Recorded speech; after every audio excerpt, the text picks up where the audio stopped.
produced 16.9 million vehicles. China, all on its own, produced 1.3 million more than that. And it's not just Chinese companies that are cashing in on the boom.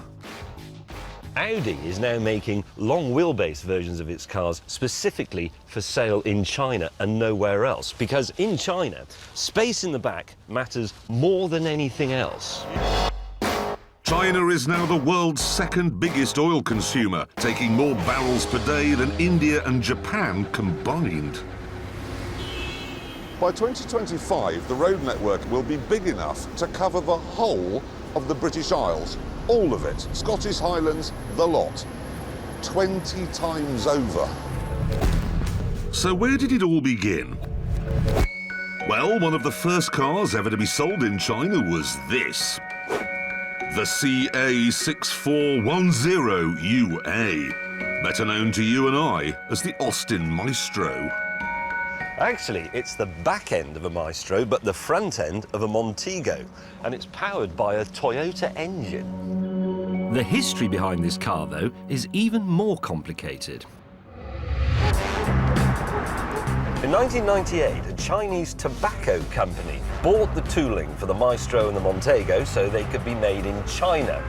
Now, in order to make them in China, they had to tell the authorities that they were building buses.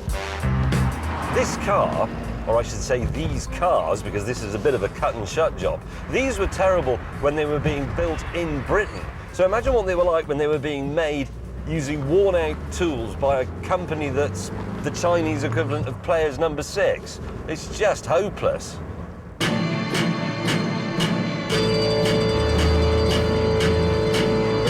Pretty soon, though, various bright sparks in China started to think, why buy the rights to make cars we don't want when we can just copy the ones we do want?